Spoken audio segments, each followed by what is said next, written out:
कि कल जो नतीजा आए हमें एक्सपेक्टेशन थी कि हम जीत जाएंगे, लेकिन इलेक्शन जीत और हार का नाम है।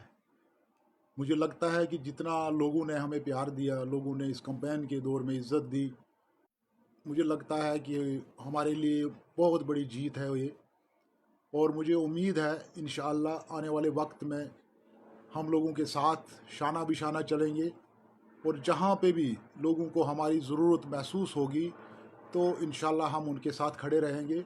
मुझे उम्मीद है कि जो नई गवर्नमेंट बन रही है ये लोगों की एक्सपेक्टेशन पे खरा उतरे, लोगों के काम करे, और जहाँ पे हमें लगेगा कि ये लोगों के काम करने में नाकाम हुई तो वहाँ पे भी हम बात करेंगे कि नहीं, यहाँ पे लोगों का काम होना चाहिए। ख़ास करके जो नौजवान तबका इस वक्त इलेक्शन के दौर में मुझे लगता है कि हमारे साथ भी काफ़ी ज़्यादा उम्मीदों से जुड़ा था, और इन लोगों को भी इस चीज़ पे ध्यान देना चाहिए। मैं लोगों का बहुत शुक्रगुजार हूँ, ख़ास करके जिन्होंने हमारे कॉन्स्टिट्यूंसी में 27,000 वोट मुझे दिया। मैं उनका बहुत तहे दिल से शुक्रिया अदा करता हूँ। और जिन्होंने नहीं भी दिया उनके लिए भी हमेशा इम्तियाज़ शान के दरवाजे हमेशा खुले रहेंगे। और मुझे उम्मीद है कि आने वाले वक्त में हम लोगों के साथ शाना बिशाना खड़े सर, होंगे। मुकाबला काफी टफ था और आप वन मैन आर्मी की तरह खड़े रहे, क्योंकि आपकी पार्टी से लीडरान भी कैंपेन के लिए नहीं आए। तो क्या कहेंगे, जो आपने आज आप रनर अप रहे हैं, 27,000 वोट आपने इस बड़ी कॉन्स्टिट्यूंसी में लिए हैं, यानी अगर रुतबे के हिसाब से, एरिया के हिसाब से देखा जाए तो आपको कैंपेन के लिए हर इलाके में पहुंचना पड़ा। मुझे ज़रूरत महसूस नहीं हुई, हालांकि पार्टी के जो हमारे बड़े नेता थे, जो मुझे महसूस नहीं हुई कि उनको आना, क्योंकि वो बिज़ी भी थे उस समय, हमारे साउथ कश्मीर के इलेक्शन में ज़्यादा बिज़ी थे। तो मैं लोगों के पास खुद अपनी बात लेके गया, और मुझे इस चीज़ की बहुत खुशी है कि लोगों ने मेरी बात को समझने में काफ़ी हद तक लोग कामयाब हुए और मेरे साथ चले। ऐसी बात नहीं है। अब ये इलेक्शन है, हमारे अल्लाह ताला को जो मर्ज़ी होती है, हो सकता है अल्लाह ताला की बेहतरी उसको नज़र आई, इसी में बेहतरी है। तो मुझे इससे कोई गिला नहीं है कि हम हारे या जीत का, मुझे इतना नहीं है। लेकिन हम लोगों तक कैसे पहुँचें, लोगों के काम कैसे करें, लोग जो हमारे साथ जुड़े हैं उनकी एक्सपेक्टेशन पे हम कैसे उतरें, उसकी मुझे फ़िक्र है। और इंशाल्लाह मुझे उम्मीद है कि हम लोगों के साथ चलेंगे, शाना बिशाना चलेंगे, हम लोगों का शुक्रगुजार हैं। और आने वाले वक्त में भी हम लोगों के साथ खड़े रहेंगे, उनकी हर हर काम में उनके साथ खड़े रहेंगे। इम्तियाज साहब, जमहूरियत के इस जश्न में आपने देखा कि परिवार ने जीता या पार्टी ने अक्सरियत के साथ, ताहम यह मरकज के ज़ैन निज़ाम खत्ता है, ये अब रियासत नहीं है। क्या उम्मीद है इस यूनियन टेरिटरी की हुकूमत से आपको रहेंगी, आवाम को रहेंगी, और क्या गुजारिशात आपकी तरफ से रहेंगी? मैंने पहले भी कहा कि ये बहुत बड़ा चैलेंज रहेगा इस हुकूमत के लिए, ख़ास करके क्योंकि बेरोज़गार इस वक्त बहुत ज़्यादा बेरोज़गार तबका है। जम्मू कश्मीर में बेरोज़गारी की एक बहुत बड़ा मुद्दा है, उस पर बात करने की ज़रूरत है। और ख़ास करके जो जो जो बच्चे जेलों में बंद हैं, ये उनके लिए क्या करेंगे, जो बिल्कुल मतलब छोटे केसों में हैं, उनको लिए ये क्या करेंगे।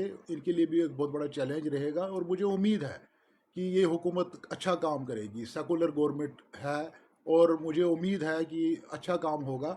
लेकिन इनको भी ये फ़िक्र रखनी चाहिए, और जहाँ ज़रूरत पड़ी, अगर हमें लोगों के लिए कहीं ज़रूरत पड़ी तो हम लोगों के साथ खड़े होंगे शाह इंशाल्लाह। साहब, बालियाल कॉन्स्टिट्यूंसी की बात करें जहाँ से आप रनर अप रहे, तो बालियाल कॉन्स्टिट्यूंसी की आपके लिए एक नई कॉन्स्टिट्यूंसी थी जो इस बार वोट को बालियाल के साथ जोड़ा गया। और खिताई चुनाव की बात करें, चुनाव वैली में ये हिस्टोरिक वोट जो है वो आपने हासिल किया, 27,000 वोट, बहुत ज़्यादा वोट है। तो इसे आप कैसे देखते कि पहली बार चुनाव वैली में इतना बड़ा वोट जो है वो हासिल किया है, और नई कॉन्स्टिट्यूंसी थी आपकी?